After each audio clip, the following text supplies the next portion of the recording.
Love and Thunder, released in 2022 and is directed by Taika Waititi, who has also directed such films like What We Do in the Shadows, Hunt for the Wilder People, Jojo Rabbit, and Thor Ragnarok. And this film is starring Chris Hemsworth, Natalie Portman, Tessa Thompson, Taika Waititi, Jamie Alexander, Russell Crowe, and Christian Bale. That's right, Batman has finally jumped ship all the way over to Marvel as the big villain of this movie. Just too bad he suffers from the main villain problem that all the MCU films have. You don't spend a lot of time with him. It's been several months since the events of Avengers Endgame, and Thor has gotten himself back into fighting shape and is trying to figure out a more peaceful life for himself. But news is spreading all throughout the galaxy that a bunch of different gods are being butchered by Gore the Butcherer. So Thor is attempting to assemble a great team to take on Gore and to save all of the gods in the universe. But Thor is in for a huge surprise, because his ex-girlfriend Jane is now on the team because she wields the mighty Mjolnir and has the power of Thor. And that was the big marketing thing behind this film when it was announced that we were going to be doing a fourth Thor film. We were going to introduce Jane Foster as the Mighty Thor, who had a short little run in the comics, but basically in the comics her character is diagnosed with cancer, and in order to save her life, she is able to pick up the hammer Mjolnir, and she has the powers of Mighty Thor, and are therefore fighting back against the cancer that is inside her body. However, every time that she transforms into Mighty Thor, all of the energy and all of the power that's really just inside of her body is being taken away, used as being Thor, and it's not used to fight the cancer. So every time she goes back from being Thor to her normal self, she is getting sicker and sicker and sicker, much faster than what would happen if she just kind of dealt with the cancer and chemo and stuff like that. A lot of fun stuff of dying and trying to prevent it. And I'm happy to report that they do stick with those same aspects of this character in this movie. And I'm also very happy to report that this is the most tolerable Jane Foster has ever been in any of these Thor films. Because I've covered all of the Thor films on this channel, you know this by now, and I mean, I like Natalie Portman, she's a great actress, but in these films, it just feels like she's reading lines and she has absolutely no idea what she's talking about, especially when she gets into all the scientific mumbo-jumbo jargon. It's like, what are you doing? I don't believe you for a second that you know what those theories are. But here, because she's not the person in the chair, she's not the sciencey one, she's actually out there fighting because she has the powers of Thor. She's Mighty Thor in this movie. She's much more tolerable because she's not, I was about to say she's not talking, but she's not talking like scientific mumbo-jumbo that just doesn't make any sense and is just made up to kind of factor into the final act of the movie or whatever to stop the evil bad guy. Which brings me to the best part of this movie, and that's Christian Bale as Gore the God Butcherer. He is presenting such unique character choices that I think if anyone with the renderings and in the makeup of this character would be making stereotypical choices of being angry and their voice would be a certain way. But here, he's presenting different ideas and different choices that I would not have expected from someone who is being cast as a character called Gore the God Butcherer is making. He's not doing just a deep and gravelly voice, he's not doing the Batman voice. His tone of voice and his inflections are all over the place, and it's fascinating and it's really great to listen to.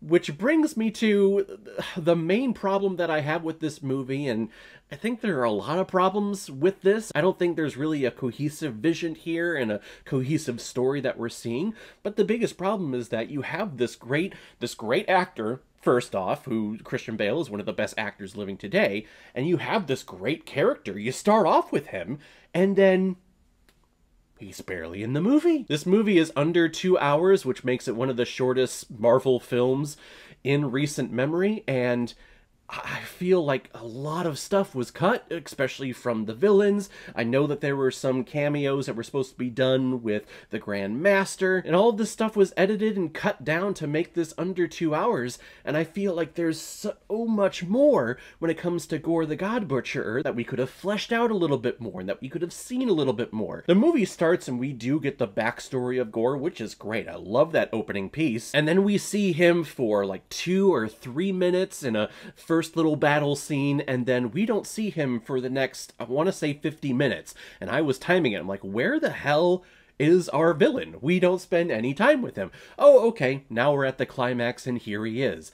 so disappointing. When he is on screen, I love it, and I love him, and I love the interactions that he's having with Natalie Portman and Chris Hemsworth and Tessa Thompson, all of them, but it's the Marvel formula where we focus on our heroes. Our heroes are the main focus of all of these movies, and when it comes to the villain, I mean, really, it was Infinity War that was the only one that was like, let's spend time with it. All the other ones are like, no, it's about our heroes.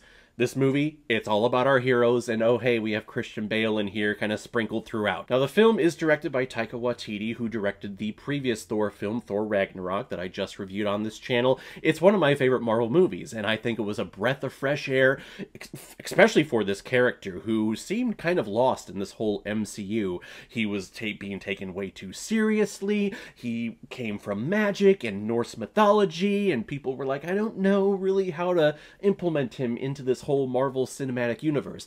Taika Waititi came in and said, let's throw everything at the wall and see what sticks. And he created a brilliant, I think, masterpiece of a movie with Ragnarok. So they allowed him to come back here and to bring more of that wackiness and sensibilities. I don't feel that he was honed in enough, though, because this movie is hilarious. There are a ton of laughs. I was laughing all throughout this thing. But it got to the point where it's like, okay, the purpose of this scene is really not to advance story. The purpose of this scene is just do a wacky, crude, stupid joke. And we're not advancing character, we're not advancing plot at all. So I would rather advance plot than be like, oh, hey, here's something funny again. Haha. It does work a lot of the time. I like the sense of humor that Taika Waititi has. All of these little abrupt little comments and little jokey jokes, especially from Korg. I love it. But I feel like it does overshadow the story that is happening here. And the story here, when you break it down, is actually very, very simple. Gore wants to kill all the gods, and in order to do that in one foul swoop, he needs to go to a place called Eternity, where there is a celestial there that he can make one wish to. So that's his one wish, is to kill all the gods. What's with all the Marvel villains wanting one foul swoop to carry out their master plan? I mean, Thanos was like, oh, hey, I'm gonna get all the Infinity Stones and I'm gonna wipe out half the universe, as opposed to going planet to planet and wiping out half of the population and then moving on to the next one. You're not working for it. You just want a nice little cheat code to just complete the entire thing. But I guess it gives us some stakes in this movie, so what do I know? But yeah, that's it. That's really all that there is. And then some Asgardian children get kidnapped by Gore, so Thor needs to go stop Gore, but then also save the children, which actually turns out to be a nice, funny little bit in the climax. I actually really like that. But it was a kidnapping movie. Like, let's go get the children. And by the way, we'll save all of the gods in the universe because the gods were doing so much for all of us. Chris Hemsworth, again, is great as Thor, and I love his partnership really with Taika Waititi. Taika Waititi is allowing him to improvise and just show off his comedic chops, with Hemsworth has a lot of. And I also enjoy Tessa Thompson. There's really no end goal though for her.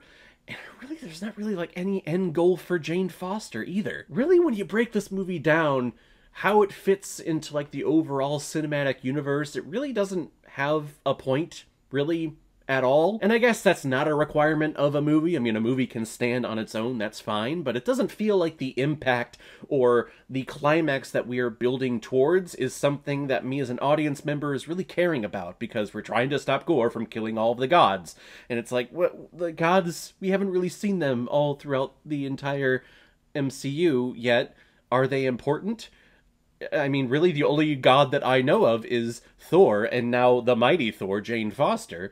So, I mean, that's two that I want them to be saved. Basically, I think this film suffered the same way that Avengers Age of Ultron suffered, especially after the very first Avengers, which is one of the best MCU films. It sparked the entire MCU, it completely worked, but then you move to Avengers Age of Ultron, and you watch that movie and you think, really? I don't think anyone is really watching over this or kind of supervising. I think they're all just kind of children in a playpen, and they're all just having a great time and making a lot of jokes and doing a lot of pranks, but we're not really focusing on the story here. That's the same thing that happened with this movie, it feels like to me as an audience member. Thor Ragnarok was great, it had stakes, it had a great villain, it had a great story, and because Thor Ragnarok was great, we move on to this one, and really, like, the supervisors are eased up a little bit on this movie, and they're like, okay, yeah, so the last one was great, now I can kind of relax, and we have everyone back for this movie, so this one's gonna be great, it's just guaranteed. And I don't think there was a lot of supervision put in on